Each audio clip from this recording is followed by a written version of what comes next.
Shalom, damai di hati, saudaraku yang diberkati oleh Tuhan Yesus. Senang ketika kita berjumpa lagi di hari ini, Selasa 5 Agustus 2025. Nah, saya percaya tentu ada sukacita untuk kita menikmati hari berkat Tuhan ini. Karena itu, mari kita isi hari ini dengan belajar firman Tuhan lewat renungan harian keluarga. Mari kita berdoa. Segala puji syukur kami panjatkan kehadirat-Mu Tuhan, pemilik kehidupan kami. Ketika masih ada anugerah kehidupan yang boleh kami rasakan dan kami nikmati sampai saat ini di hari ini yang penuh dengan sukacita iman. Sebelum kami melangkah lebih jauh ya Tuhan, kami rindu untuk diperlengkapi dengan kebenaran firman-Mu. Oleh karena itu mari Engkau turun bagi kami, Roh Kudus-Mu ada bagi kami, sehingga hikmat-Mu bekerja bagi kami.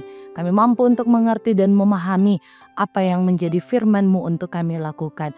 Berfirmanlah bagi kami dan ampuni kami dari setiap salah dan dosa yang kami lakukan.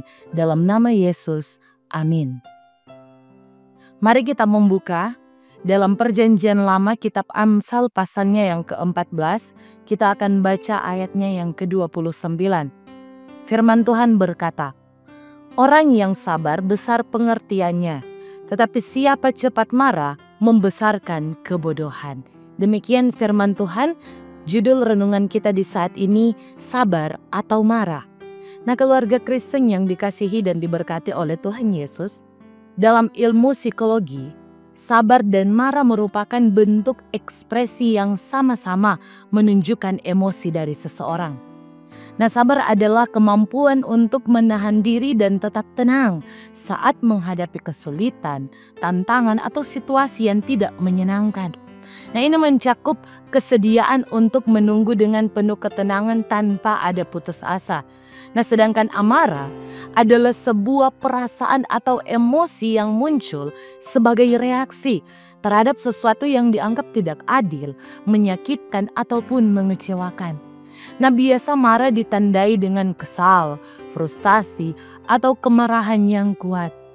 Nah, meski sama-sama ekspresi emosi, hal yang membedakan keduanya adalah dampak yang ditimbulkan. Nah, marah membuat orang sulit untuk berpikir jernih, menimbulkan konflik, ketegangan dalam hubungan, keputusan tergesa-gesa, dan menyulitkan untuk menyelesaikan sebuah masalah. Tetapi sebaliknya, kesabaran ini berdampak positif, membuat hubungan menjadi lebih harmonis, membuat keputusan bijaksana, bahkan menyelesaikan masalah dengan kepala yang dingin. Nah, keluarga Kristen yang dikasihi dan diberkati oleh Tuhan Yesus. Nah, kata orang yang sabar dalam ayat 29 ini menggunakan kata Ibrani erek apaim, artinya lambat untuk marah atau sabar. Nah, seseorang lambat untuk marah dan sabar karena ia memiliki rab tebuna, kata Ibrani yang berarti pemahaman, pengertian, kemampuan, kecerdasan, kecakapan, kecerdikan yang sangat besar. Nah, artinya ia tidak langsung bertindak, melainkan memikirkan dan mempertimbangkan terlebih dahulu segala sesuatu.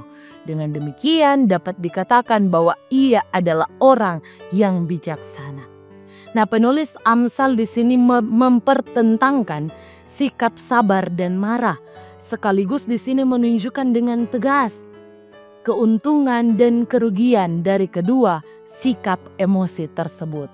Nah, orang yang memiliki sikap sabar adalah orang yang besar pengertiannya. Seseorang bisa disebut memahami diri, tugas dan kepentingannya, bahkan kelemahan serta situasi sosialnya dengan benar. Nah, kesabaran membuat orang mampu menangguhkan kemarahan dan meredamnya, sehingga tidak melakukan dosa.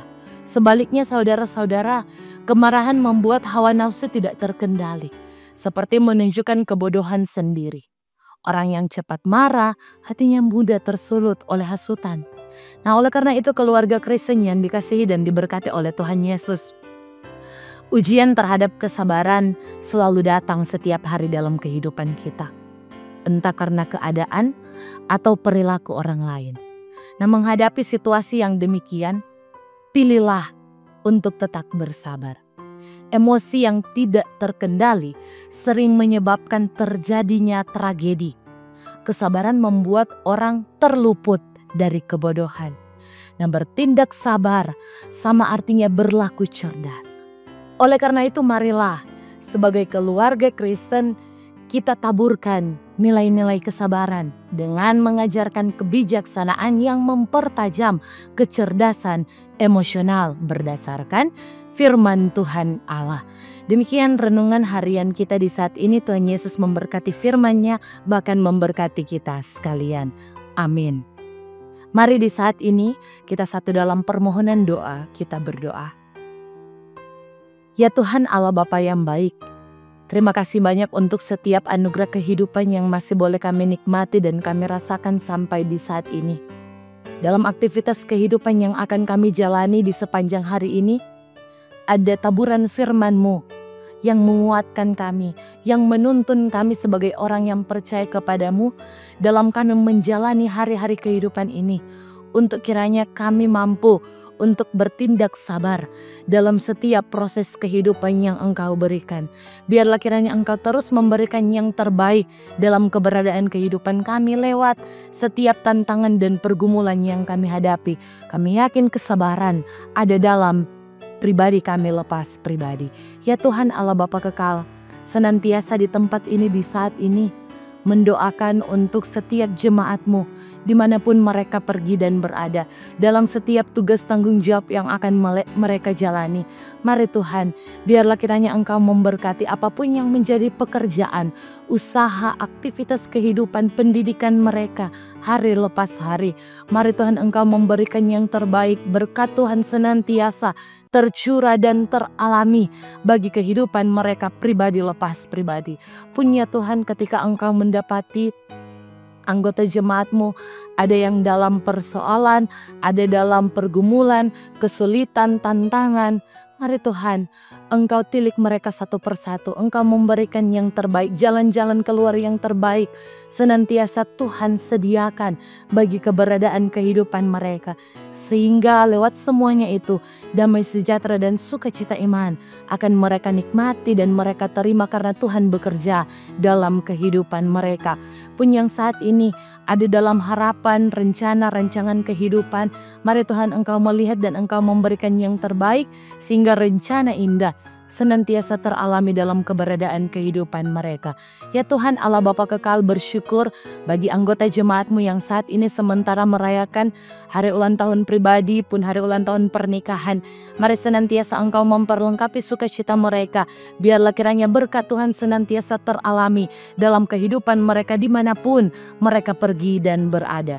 Dan juga senantiasa memberkati untuk hamba-hamba pelayan-Mu, penatua, diaken, para pendeta yang ada, komisi kerja, bahkan setiap orang yang memberi diri untuk ada dalam pelayanan di saat ini. Mari senantiasa Tuhan balas berkat bagi mereka dan memberkati mereka dalam setiap tapak kehidupan yang mereka jalani. Terima kasih banyak Tuhan. Aktivitas kami di sepanjang hari ini, kami hanya mau serahkan ke dalam tangan Tuhan yang penuh cinta dan kasih. Biarlah rencana dan rancangan indah yang terbaik senantiasa Tuhan sediakan bagi umat kepunyaan-Mu. Terima kasih banyak Tuhan, ini kami yang berdoa dalam nama Tuhan Yesus. Haleluya. Amin. Demikianlah renungan harian keluarga di hari ini. Jangan lupa untuk like, share, dan ikuti terus channel YouTube Jemaat Gemi Maranatha Paslatan. Selamat beraktivitas, kiranya Tuhan Yesus memberkati kita sekalian. Shalom, damai di hati.